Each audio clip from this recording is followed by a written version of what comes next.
الحمدللہ والصلاة والسلام علی رسول اللہ وآلہ ومن والاه بسم اللہ الرحمن الرحیم۔ السلام علیکم ورحمۃ اللہ وبرکاتہ۔ یہ بات مشہور ہے کہ کسی نے عبداللہ ابن مبارک رحمہ اللہ سے پوچھا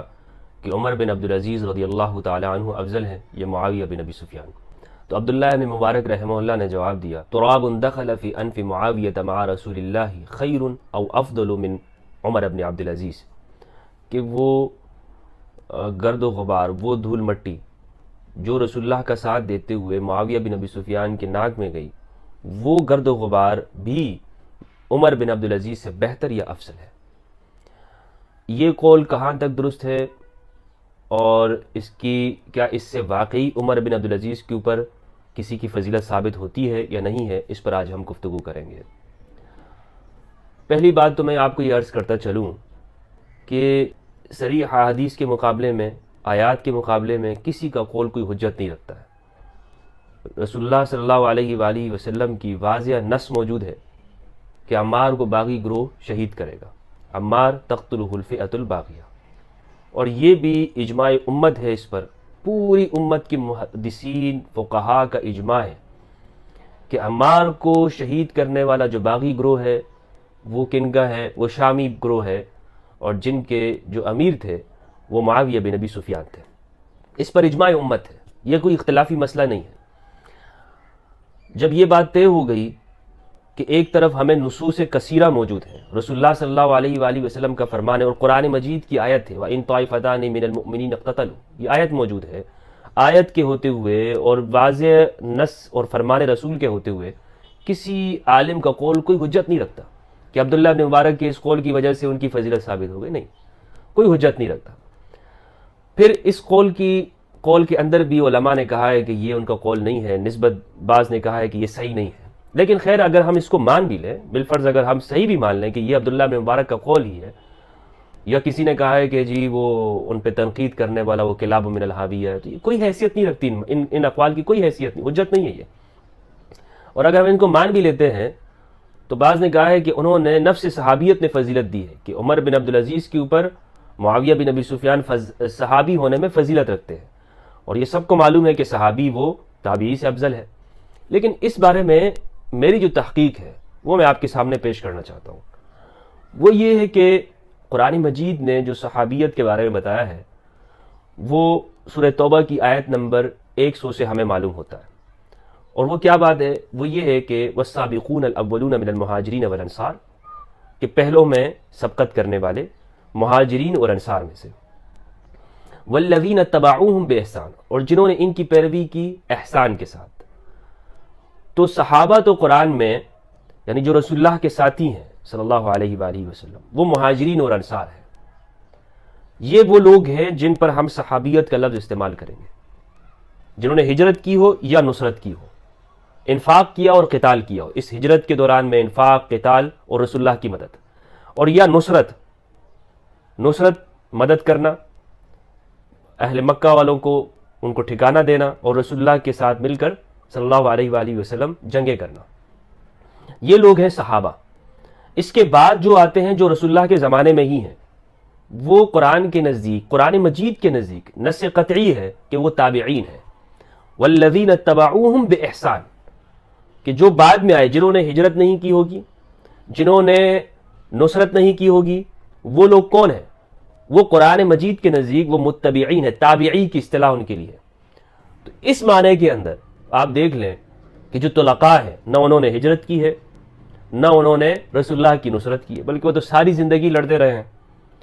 اور ان مہاجرین اور انصار کے خلاف ہی لڑتے رہے ہیں، ساری زندگی ان کی جنگیں، بدر، احد،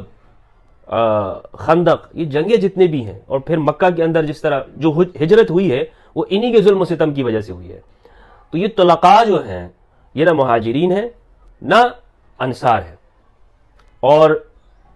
یہ خاص ہمارے سیرت نگاروں نے لکھا ہے کہ یہ جو طلقاء ہیں امویہ کے، یہ مؤلفۃ القلوب بھی ہیں، ان کو حنین کے مال میں سے 100 اونٹ دیے گئے ہیں، سونا چاندی دیا گیا ہے، اور مؤلفۃ القلوب طلقاء وہ لوگ ہوتے ہیں کہ جن کو رسول اللہ نے فتح مکہ کے دن میں آزاد کر دیا کہ جاؤ تمہاری گردنیں نہیں مارنی، تمہیں چھوڑ دیا، اور ان میں سے کچھ لوگوں کو مؤلفۃ القلوب بنایا۔ ہر بندہ مؤلفۃ القلوب نہیں تھا، جن کے بارے میں ڈر تھا کہ یہ اسلام سے پھر جائیں گے اور اسلام کے بارے میں سازشیں کریں گے، ان کو رسول اللہ صلی اللہ علیہ وآلہ وسلم نے حنین کے مال میں سے حصہ دیا۔ مؤلفۃ القلوب، تالیف قلب، سب نے لکھا ہے۔ اور یہ لوگ جو ہے فتح مکہ کے موقع پر مسلمان ہوئے، طلقاء، جن کو میں تابعی کہہ رہا ہوں، جن کو قرآن تابعی کہہ رہا ہے، انہوں نے نہ ہجرت کی ہے نہ نصرت کی ہے۔ اب یہ لوگ آپ کہہ سکتے ہیں کہ جی مکہ سے تو مدینہ آ گئے، ہجرت کی ہے، تو معلوم ہونا چاہیے صحیح بخاری کی حدیث ہے، صحیح بخاری کی ہے،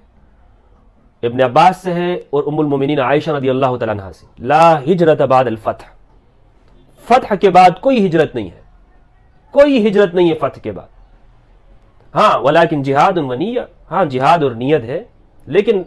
فتح کے بعد ہجرت نہیں ہے۔ وہ اپنے آپ کو مہاجر نہیں کہہ سکتا کہ اس نے رسول اللہ کی خاطر ہجرت کی ہے۔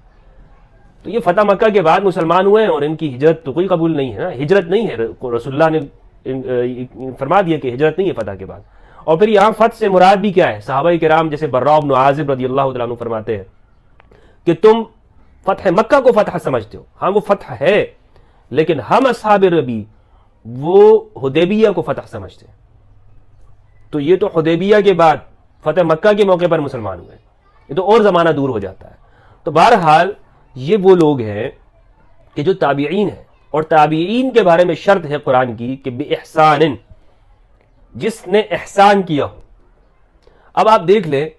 کہ عمر بن عبدالعزیز رحمہ اللہ کا جو دور خلافت ہے وہ کتنا ہے، مختصر سا دور خلافت ہے، دور حکومت جو عمر بن عبدالعزیز کا ہے۔ اور دوسری طرف جو معاویہ بن ابی سفیان کا جو دور خلافت ہے وہ کتنا ہے، 20 سال کا ہے۔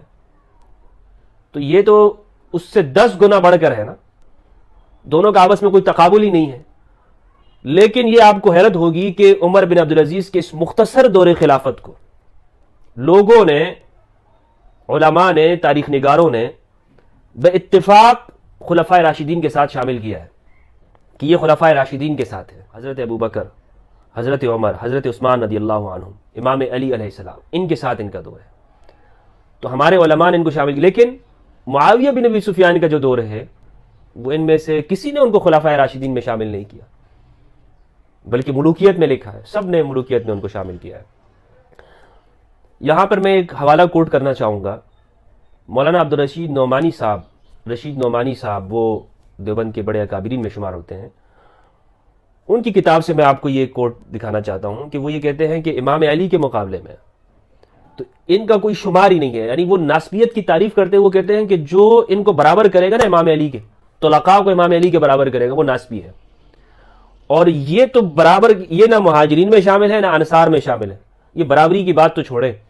اور کہتے ہیں متبعین اب احسان میں بھی نہیں ہے کہ انہوں نے آگے جو اپنے اس دور کے اندر جو ظلم و ستم کیے۔ یہ رشید نعمانی رحمہ اللہ کا حوالہ ہے۔ تو معلوم یہ ہوا کہ جو بات میں کر رہا ہوں اس کو دیوبند کے ایک جلیل القدر عالم کی ایک تائید بھی حاصل ہو گئی، کیونکہ قرآن مجید نے کہا ہے نا کہ یہ ہمارے ہاں لوگوں نے مشہور کیا جی تابعی وہ ہوتا ہے جس نے صحابی کو دیکھا۔ قرآن نے کیا کہا ہے تابعی؟ قرآن نے تابعی اسے کہا ہے کہ جو صحابی کے نقش قدم پہ چلے گا، لیکن وہ صحابی بھی کون سا صحابی ہو؟ قرآن نے کہا مہاجرین اور انصار، ان کے نقش قدم پہ چلنے والا۔ اور ان میں بھی مہاجرین و انصار میں وہ لوگ جو السابقون الاولون ہیں، جو اہل البیت ہے، یعنی جعفر طیار ہے، سیدنا حمزہ ہے رضی اللہ تعالیٰ عنہما، یا دار ارقم میں بیٹھے ہوئے عمار بن یاسر، ابو ذر غفاری، مقداد، حضرت ابو بکر رضی اللہ عنہم، ان کے نقش قدم پہ چلے۔ اور یہ ہمارے ہاں کہتے ہیں کہ جسے صحابی کو دیکھا وہ تابعی ہے۔ اب صحابی کون سا صحابی؟ وہ بعد میں طلقاء کو بھی صحابی شمار کر دیتے ہیں جن کو قرآن نے تابعی کا۔ فرق سمجھ آ رہا ہے آپ کو؟ یعنی تابعی ہمارے ہاں جسے قرآن مجید جسے تابعی کہہ رہا ہے، وہ تابعیت تو طلقاء پہ یعنی فٹ نہیں آتی، ان لوگوں پہ فٹ نہیں آتی کہ جنہوں نے رسول اللہ صلی اللہ علیہ وآلہ وسلم کو دیکھا لیکن انہوں نے بعد میں اپنی زندگی کے اندر وہ کیا کیا؟ احسان نہیں ہے، ان کی زندگی میں ظلم ہے، ان کی زندگی میں کیا ہے؟ ظلم ہے۔ تو یہاں سے معلوم ہوا کہ یہ جو قول ہے ہمارے ہاں کہ عمر بن عبدالعزیز افضل ہے یا معاویہ بن ابی سفیان، عمر بن عبدالعزیز کا دور حکومت بلا شک و شبہ وہ 20 سالہ دور حکومت جو معاویہ کا تھا، جس میں امام علی علیہ السلام کے اوپر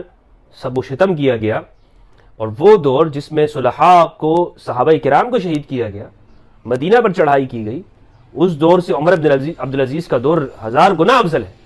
اور عمر بن عبدالعزیز طلقاء سے بھی افضل ہے، طلقاء سے بھی افضل ہے۔ اب کچھ لوگ کہتے ہیں کہ جی وہ صحابی ہیں، صرف صحابی ہونا بھی فضیلت کے لیے کافی نہیں ہے، صرف صحابی ہونا۔ ابن عباس رضی اللہ تعالیٰ عنہ حبر الامہ، حبر حاضی الامہ،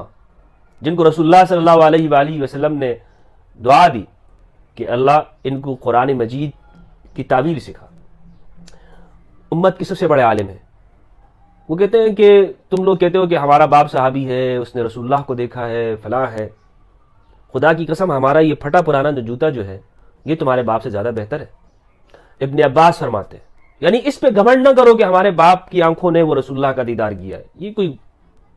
فخر کی چیز نہیں ہے۔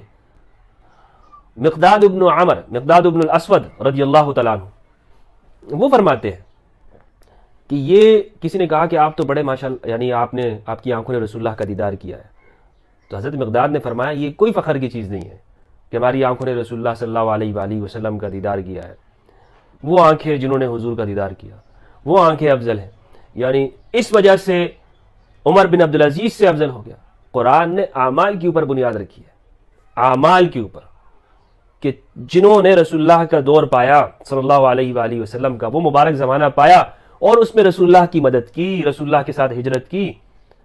وہ شخص افضل ہے، نہ کہ یہ کہ صرف دیکھنے کے اوپر۔ قرآن نے اس رؤیت کی کہیں فضیلت بیان نہیں کی۔ یہ جو رؤیت ہے، ہاں بلا شک و شبہ اگر اس رؤیت کے ساتھ، اس دیکھنے کے ساتھ اعمال بھی ہوں تو وہ اس سے کوئی افضل چیز نہیں ہے، لیکن اعمال، قرآن نے فرمایا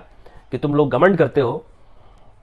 مسلمانوں کو اس چیز سے ڈرایا کہ جو یہودیوں کی خصلتیں ہیں، یہودیوں کی عادتیں ہیں، اور یہ بالکل یہودیوں والی صفت ہے کہ جس صرف دیکھ لیا تو بس وہ افضل ہے۔ فرمایا کہ لیس بامانیکم ولا بامانی اہل الکتاب من یعمل سوءا یجز بہ،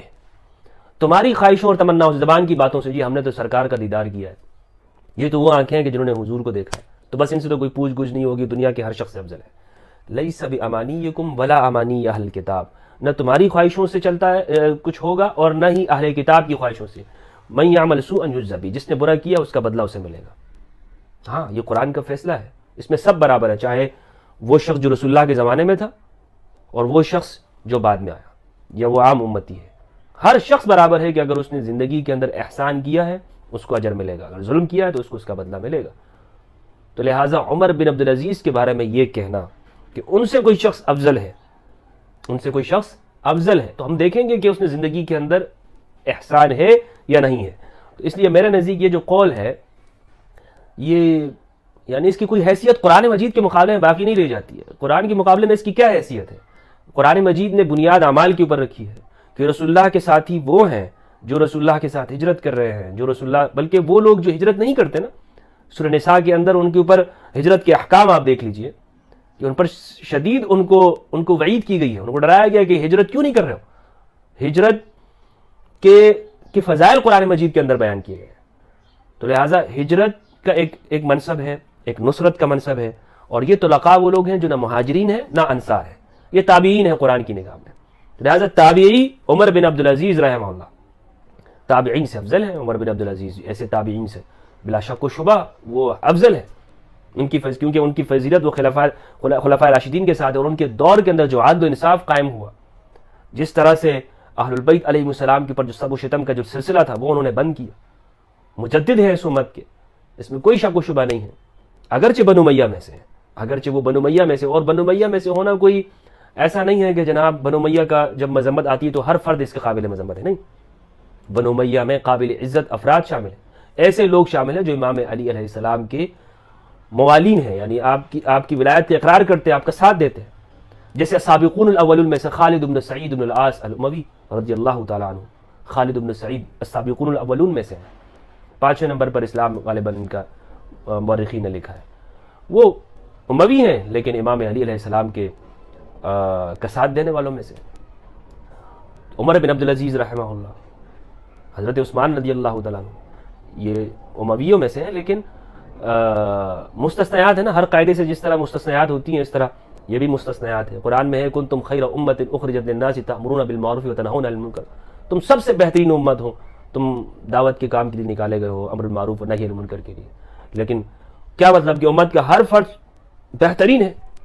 ہر فرد بہترین ہے، ہاں ہر فرد بہترین ہے قرآن نے کہا ہے، لیکن اس امت میں چور بھی ہیں، ڈاکو بھی ہیں، شرابی بھی ہیں، زانی بھی ہیں، کرپٹ حکمران بھی ہیں، تو یہ سارے کے سارے بہتر افضل ہیں؟ نہیں، مستثنیات ہوتی ہیں. پوری امت من حیث الاجتماع یعنی حیث المجموع وہ بہترین ہے، یعنی اپنے کام کے اعتبار سے. اسی طرح قرآن نے مہاجرین و انصار کے طبقے کو من حیث الاجتماع بہترین قرار دیا ہے، لیکن کچھ اس میں سے مستثنیات بھی ہیں. تو امید کرتا ہوں کہ میری اس گفتگو سے جو مدعا ہے وہ واضح ہو گیا ہوگا،